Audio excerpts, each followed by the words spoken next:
అదే చెప్తుంది. ఏపీలో మామూలుగా ఇన్కంబెన్సీ యాంటీ ఇన్కంబెన్సీ డెఫినెట్గా అన్ని చోట్ల ఉంటుంది. యాంటీ ఇన్కంబెన్సీ ఓటు ఎంత పర్సెంట్ వచ్చిందని చూసుకోవాలి. వీళ్ళిద్దరూ కలవటం అనేది కొంచెం వీళ్ళకి బలం. మన ఎవరో పవన్ కళ్యాణ్ చంద్రబాబు కలవటం. సో ఎలక్షన్ అనేటప్పటికి ఇప్పుడు ఇది ఇక్కడ ఈసారి జరుగుతున్న ప్రయోగం భారతదేశంలో ఎప్పుడు ఎక్కడా జరగల. జగన్మోహన్ రెడ్డి చేసిన ప్రయోగం ఏంటంటే ఎక్కడ అప్పు దొరికితే అక్కడ అప్పు చేసి మనకు వచ్చిన డబ్బు మొత్తం అంతా కూడా బిలో పవర్టీ లేని వాళ్ళకి పంచిపెట్టేయడం అని ఒక కొత్త ఐడియా. అసలు ఈ పంచిపెట్టాలు ఇవ్వడాలు ఇందిరాగాంధీ స్టార్ట్ చేసింది. అందులో ఏమి ఇచ్చారు? ఓన్లీ భూములు ఇవ్వడం ఇవి చేశారు, డబ్బులు ఇవ్వడం చేయలే. ఎన్టీ రామారావు గారు వచ్చి బియ్యం ఇవ్వడం చేశారు. అలా అలా ఒకళ్ళు కాంగ్రెస్ వాళ్ళు వచ్చి మాఫీ అంతా రుణమాఫీ అన్నారు. నెమ్మదిగా ఎలా వస్తుందంటే మనకు వచ్చే రెవెన్యూ అంతా ఇచ్చేస్తే వీళ్ళు ఓట్లేస్తారు. అయితే ఒకటే ఓటర్ ఆలోచించవలసింది ఏంటంటే ఎందుకు వీళ్ళంత తాపత్రయపడుతున్నారు? మీరు చూడండి, ఏ రైతు కూడా కొడుకుకి వ్యవసాయం చేయమని నాకు చెప్పట్లే. ఏ లారీ డ్రైవరు ఆటో డ్రైవరు నా కొడుకు నాకన్నా గొప్ప డ్రైవర్ అవ్వాలని కోరుకోడు. ఎందుకు డాక్టర్ గారు కొడుకు డాక్టర్ అవడానికి ఇష్టపడతాడు, పొలిటీషియన్ కొడుకు పొలిటీషియన్ అవడానికి ఇష్టపడతాడు. ఎందుకంటే వీటిలో ఆదాయం ఎక్కువ ఉంది. జర్నలిస్ట్ ఎవడో కొడుకు జర్నలిస్ట్ అవ్వాలి కోరుకు, కానీ అయిపోతుంటారు జన్యుపరంగా అయిపోతుంటారు. నాకు చాలా మంది చదువుతుంటారు. మా నాన్నగారు మీకు బాగా తెలుసండి అని వాళ్ళు జర్నలిజం ఇప్పుడు కోర్సులు వచ్చే చదువుకుని బాగా మంచి ప్రొఫెషన్ కింద టేకప్ చేసుకుని వస్తున్నారు. సినిమా యాక్టర్ కొడుకుని సినిమా యాక్టర్ చేస్తాడు. కారణం ఏంటంటే అందులో బాగా ఆదాయం ఉంది. ఇందులో బాగా ఆదాయం ఉందన్నమాట. వచ్చి మీకు 2000 ఇచ్చి మీకు సేవ చేయడానికి అవకాశం ఉందని అడుగుతున్నారు. ఎవడన్నా హాస్పిటల్ దగ్గర బోర్డు పెట్టి మా దగ్గర ఆపరేషన్ చేయించుకుంటే 10,000 రూపాయలు ఇస్తానంటే ఎవడన్నా వెళ్తాడా? అసలు ఆ వీధిలో కూడా వెళ్ళరు. ఇది సేమ్ అలాంటిదే. మేము చేస్తాం ఆపరేషన్, మీకు 2000 ఇస్తున్నాం, ఇప్పుడు తర్వాత ఇంకా ఇవన్నీ కూడా ఇస్తాం అని చెప్తున్నారు. అది ఎవరైతే ప్రజల్ని వివేకం చేయాలో చేయగలిగిన వాళ్ళు ఎవరు లేరు. ఎవరో వాళ్ళు మాట్లాడట్లేదు. పవర్టీ వల్ల ఆ డబ్బులు ముందు ఎవరిస్తే వాళ్ళు నెక్స్ట్ డబ్బు ఇచ్చుకుని వ్యతిరేకంగా ఓటేయడం అనేది చాలా పెద్ద ట్రైనింగ్ ఇవ్వాలి. ఎందుకంటే పేదవాడు జనరల్గా ద్రోహం చేయలేకే రిక్షాలు లాక్కునో కూలి పని చేసుకునో బతుకుతున్నాడు. ఎక్కడో కూలి పని చేసేవాడు ఇంటికి వెళ్ళి అక్కడ ఏ బంగారం దొరికితే తీసుకుని పట్టు పారిపోవచ్చు. పారిపోలేరు. 99% of the people below poverty line, honest the core. అందుకే ఏవో చిన్న పనులు చేసుకుని బతుకుతారు తప్ప దొంగతనాలు చేయడం, అబద్ధాలు ఆడడం, నీ దగ్గర డబ్బు తీసుకుని కొడుకేయడం. అందుకే డబ్బులు ఇద్దరి దగ్గర తీసుకుంటున్నారు. వాళ్ళు ఎవరికి ఇష్టమైతే వాళ్ళకి ఇస్తారు, చెప్పేస్తున్నారు కూడాను. ఇంకా వాళ్ళు రాలేదంటే మొన్న ఏంట్రా హైదరాబాద్లో చూడండి, పోలింగ్ 4 అవుతున్నా సరే పోలింగ్ చాలా చోట్ల 30%, 40% అయింది. తర్వాత ఎంక్వైరీ చేస్తే డబ్బులు రాలేదు. డబ్బులు రాక ఆగిపోయారు. డబ్బులు ఇచ్చుకున్నప్పుడు వెళ్ళి కూలీలు పడ్డారు. 7 దాకా 8 దాకా తెరిచి ఉండవలసి వచ్చింది. అది ఇక్కడ ఎప్పుడో వచ్చింది. ఇక్కడ మీకు గుర్తుందిగా 2014లో ఈ చెప్పుల పార్టీ ఆఫీస్ మీద వచ్చి పడిపోయారు. అది అలాగా దానికి ఏం వచ్చే పరిస్థితి లేదని చెప్పి సుబ్రహ్మణ్యం ఆపేశాడు. మిగతా ఇద్దరు ఇచ్చారు. మీరు ఎందుకు ఎవరని దేశాయ్ గారి ఇంటికి, దేశాయ్ గారు కాంగ్రెస్కే పనిచేశాడు, చెప్పుల పార్టీకి పనిచేయాలి. అయినా మా ఆఫీస్లో కూర్చున్నాడు కాబట్టి ఆయన ఇంటి దగ్గరికి వెళ్ళి ధర్నా, ఏమి మా డబ్బులని. ఆయన థియేటర్ జీవితం అంతా ఇంత ఆనిస్ట్గా బతికి కాదు ఏంటి పరిస్థితి అని.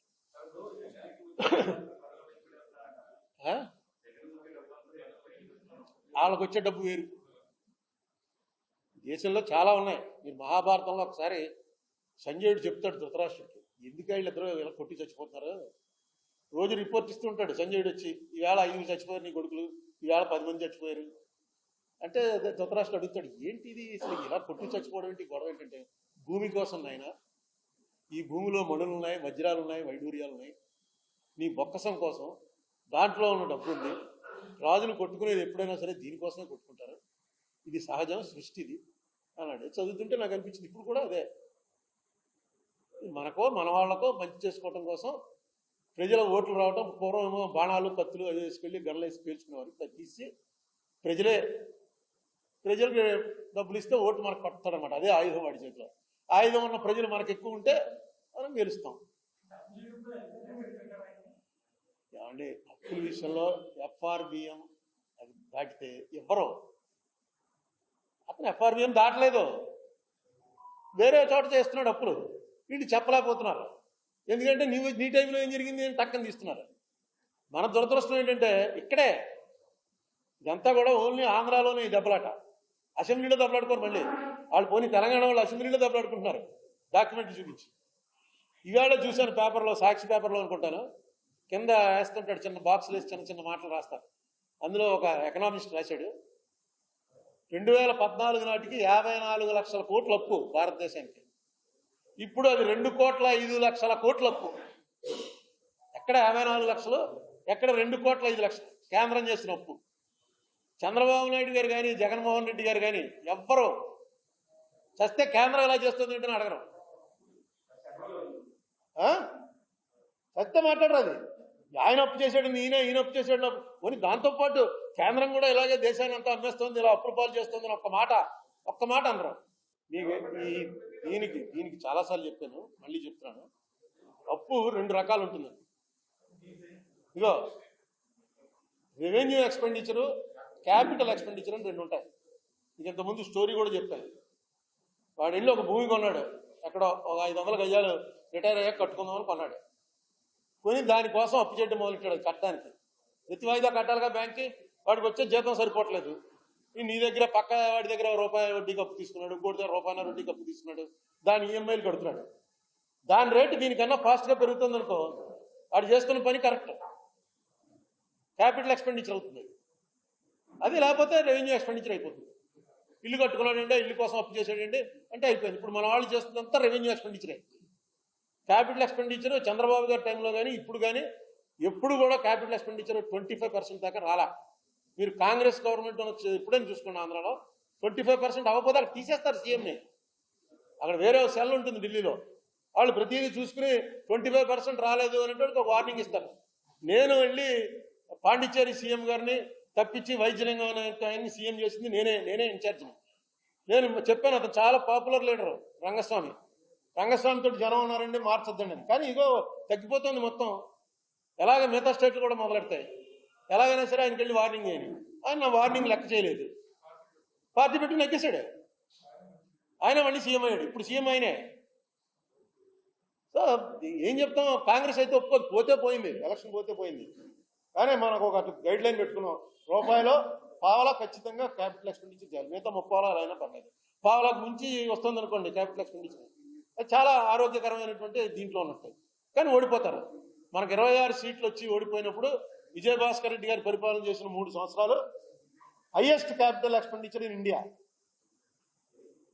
92, 93, 94 హైయెస్ట్ క్యాపిటల్ ఎక్స్పెండిచర్ ఖర్చు పెట్టింది. ఇక్కడ 26 సీట్లు వచ్చి తుక్కు కింద ఓడిపోయాం. దానికి ఎలక్షన్కి సంబంధం లేకపోవచ్చు, కానీ కొన్ని లైన్స్ ఉంటాయి. ఇప్పుడు తండ్రి చిన్నప్పుడు సినిమాకి తీసుకెళ్ళు, ఇంకో చోట తీసుకెళ్ళి అంటే తీసుకెళ్ళకపోతే కొడుకు తెగదిట్టేస్తాడు. మా నాన్న పక్కటి చూడండి ఎంత బాగుంటుందో, మా నాన్న దొంగని. వీడు తీసుకెళ్ళి ప్రైవేట్లో కూర్చోబెడతాడు, ఇంకో చోట కూర్చోబెడతాడు. వాడే ఉద్యోగం వచ్చిన తర్వాత అనుకుంటాడు, మా నాన్న వల్లే కదా నేను ఎంతవాడిని నేను. మా పక్కింటోడేమో మామూలు బొత్తిగాడు మెకానిక్ అయిపోయి షెడ్లో ఊడుస్తున్నాడు, నేను కూడా మెకానిక్ కావాలని కోరుకున్నాను కానీ నన్ను ఇంజనీర్ చేశాడు.